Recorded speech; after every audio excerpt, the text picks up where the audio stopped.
আচ্ছা ভেবে দেখুন তো, স্পোকেন ইংলিশ বা সাবলীলভাবে ইংরেজি বলতে পারাটা যদি মাত্র ৭ দিনের একটা স্ট্র্যাটেজি দিয়ে আয়ত্ত করা যায়।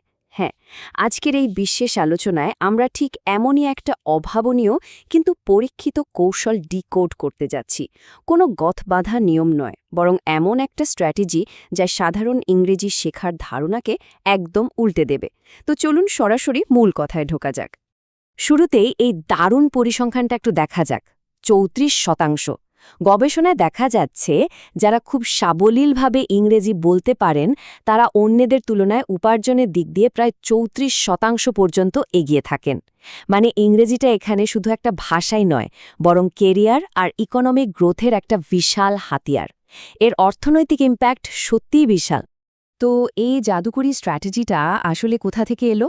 আমাদের আজকের এই আলোচনার মূল ভিত্তি হল ডক্টর লোকমান নায়েক পিএল লেখা একটা চমৎকার workbook learn spoken English in 7 days. এই বইটার সবচেয়ে স্পেশাল দিক হল এটা একেবারে জিরো লেভেল থেকে একজন লার্নারকে এক্সপার্ট লেভেলে নিয়ে যাওয়ার জন্য ডিজাইন করা হয়েছে। শুধু থিওরি নয়, বরং পুরোপুরি প্র্যাকটিক্যাল একটা গাইড। আজকের এই পুরো সেশনটাকে আমরা 5টা ধাপে ভাগ করেছি। ১. সাবলীলতা কেন এত জরুরি। ২. এর পেছনের মূল দর্শনটাকে। ৩. অ্যাকশন ওয়ার্ড বা ভার্ব আয়ত্ত করার কৌশল। ৪. টেন্স বা কালের বিন্যাস। এবং সবশেষে প্রতিদিনের অনুশীলনের স্ট্র্যাটেজি। প্রথম ধাপ, সাবলীলতা কেন জরুরি, এর অর্থনৈতিক এবং সামাজিক প্রেক্ষাপট। আমরা সবাই জানি ইঞ্জিনিয়ারিং বা মেডিকেল সায়েন্সের মতো ফিল্ডে ইংরেজি কতটা দরকারি, কিন্তু লেখকের দাবিটা এখানে আরও গভীর। তার মতে সাবলীল ইংরেজি বলাটা আসলে একটা সোশ্যাল স্টেটাস বা সামাজিক মর্যাদা। এটা শুধু একটা স্কিল নয়, এটা আত্মবিশ্বাস এতটা বাড়িয়ে দেয় যে সমাজে বা প্রফেশনাল লাইফে মানুষের গ্রহণযোগ্যতা একদম বদলে যায়। এখানে একটা বড় ভুল আমরা প্রায়ই করি। লিখিত ইংরেজি আর মুখের ইংরেজি কিন্তু সম্পূর্ণ আলাদা দুটো বিষয়। রিটেন ইংলিশে আমরা লম্বা লম্বা গ্রামার নিয়ে ভাবি, শান্ত পরিবেশে লিখি। কিন্তু স্পোকেন ইংলিশ এটা হলো পুরোপুরি অ্যাক্টিভ, লাউড আর অবিরাম প্র্যাকটিসের ব্যাপার। চুপচাপ বসে বই পড়লে চলবে না, মুখ খুলতেই হবে। দ্বিতীয় ধাপ, মূল দর্শন, যেখানে জিহ্বাকে ভাবা হচ্ছে একটা বাদ্যযন্ত্র হিসেবে। ইংরেজি বলার ভয় কাটানোর জন্য এখানে একটা দারুণ মেটাফোর বা রূপক ব্যবহার করা হয়েছে। লেখক বলছেন প্রতিদিন ইংরেজি পত্রিকা যতটা সম্ভব জোরে জোরে পড়তে হবে। কেন? কারণ এই লাউড রিডিং আমাদের জিহ্বাকে আক্ষরিক অর্থেই একটা বাদ্যযন্ত্রে পরিণত করে। ঠিক যেমন একটা গিটার বাজানোর আগে টিউন করে নিতে হয়, তেমনি জোরে পড়লে মুখের জড়তা কেটে যায়, ভয় দূর হয় আর কনফিডেন্স একদম রকেটের মতো বেড়ে যায়। তৃতীয় ধাপ, অ্যাকশন ওয়ার্ড বা ক্রিয়াপদ আয়ত্ত করা, বলা যায় বাক্যের ইঞ্জিন। আচ্ছা, ইঞ্জিন ছাড়া কি গাড়ি চলে? একদমই না। ভাষার ক্ষেত্রেও এই ইঞ্জিনটা হলো ভার্ব বা ক্রিয়াপদ। এটা এমন একটা বিশেষ শব্দ যা কোনো কাজ বা অবস্থাকে প্রকাশ করে। যে কোনো সেন্টেন্সের মূল অংশই হল এই অ্যাকশন ওয়ার্ড। এগুলোকে ঠিকমতো আয়ত্ত না করে ফ্লুয়েন্সি পাওয়ার কথা স্বপ্নেও ভাবা যায় না। এখানে রেগুলার আর ইররেগুলার ভার্বের পার্থক্যটা বোঝা খুব জরুরি। যেমন ওয়ার্কের শেষে খুব সহজেই একটা ইডি বসিয়ে ওয়ার্কড বানিয়ে দেওয়া যায়, এটা হলো রেগুলার ভার্ব। কিন্তু ইররেগুলার ভার্বের ক্ষেত্রে বিগিন হয়ে যায় বিজ্ঞান, পুরো বানানটাই চেঞ্জ হয়ে যায়। তাই এই আলাদা রূপগুলো চিনে রাখা আর প্রতিদিন প্র্যাকটিস করাটা একেবারে মাস্ট। চতুর্থ ধাপ, টেন্স বা কালের বিন্যাস, সোজা কথায় সময়ের গ্রেড। কথা বলার সময় কাজটা কখন হচ্ছে সেটা বোঝানো কিন্তু কমিউনিকেশনের জন্য খুবই ক্রুশাল।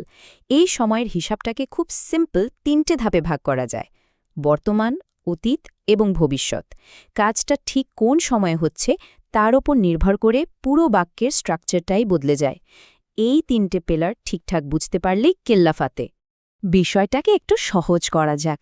ধরুন একটা সাধারণ অভ্যাস, আই ইট ইডলি বা আমি ইডলি খাই, এটা সিম্পল টেন্স। কিন্তু যখন বলা হচ্ছে আই এম ইটিং ইডলি বা আমি ইডলি খাচ্ছি, তখন কাজটা এই মুহূর্তে চলছে, মানে কন্টিনিউয়াস টেন্স।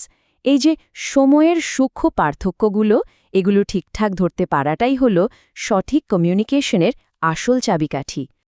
পঞ্চম ধাপ, প্রতিদিনের অনুশীলনের কৌশল, একটা অত্যন্ত কঠোর রুটিন। এখন এতক্ষণ যা যা জানলাম সেগুলোকে বাস্তবে রূপ দিতে হলে একটা স্ট্রং ডেইলি রুটিন দরকার। এটা অনেকটা র্যাপিড ফায়ারের মতো। প্রথম দিন শুধু সিম্পল টেন্স নিয়ে কাজ, দ্বিতীয় দিন কন্টিনিউয়াস টেন্স, আর তৃতীয় ও চতুর্থ দিনে আসবে পারফেক্ট কন্টিনিউয়াসের মতো একটু কঠিন ধাপগুলো। মানে প্রতিদিন চ্যালেঞ্জ বাড়ছে আর ফ্লুয়েন্সিও ধারালো হচ্ছে। আর এই পুরো প্রসেসের সবচেয়ে ইম্পর্ট্যান্ট পার্ট হল প্রতিদিনের 90 মিনিটের একটা সেশন। এটা কোনো সাধারণ পড়ালেখা নয়, লিটারালি একটা ওয়ার্কআউট। 10 মিনিট জোরে পত্রিকা পড়া, 10 মিনিট ভার্ব প্র্যাকটিস, টানা 50 মিনিট কোনো ভুল না করে সেন্টেন্স ড্রিল, আর শেষে সব বাক্য মিলিয়ে নতুন বাক্য গঠন। মানে 1.5 ঘন্টার একটা চরম ডেডিকেশন। এই পুরো ওয়ার্কবুকের সবচেয়ে পাওয়ারফুল কথাটা কি জানেন? শব্দ শেখার চেয়ে বাক্য শিখুন। এটাই হলো গোল্ডেন রুল। শুধু আলাদা আলাদা শব্দ মুখস্থ করে কেউ কোনোদিন ফ্লুয়েন্টলি কথা বলতে পারে না, কারণ বাক্যের সাথে সাথে শব্দের অর্থও বদলে যেতে পারে। তাই ডিরেক্টলি পুরো বাক্য শেখাটাই হলো আসল গেম চেঞ্জার। তো একদম শেষে এসে একটা প্রশ্ন সবার জন্য রেখে যেতে চাই। ভেবে দেখুন তো, ভাষা শেখার এই পুরো প্রসেসটাকে যদি একটা সাইলেন্ট স্টাডি সেশনের বদলে একটা লাউড আর অ্যাক্টিভ পারফরম্যান্সে পাল্টে ফেলা যায়, তাহলে রেজাল্টটা কেমন হবে? যখন শব্দগুলো শুধু মাথায় না থেকে সরাসরি আওয়াজ হয়ে বাইরে আসে, তখন সেটা আর শুধু ভাষা থাকে না, সেটা একটা পাওয়ারফুল স্কিল হয়ে ওঠে। আজকের মতো এখানেই শেষ করছি। প্র্যাকটিস চালিয়ে যান।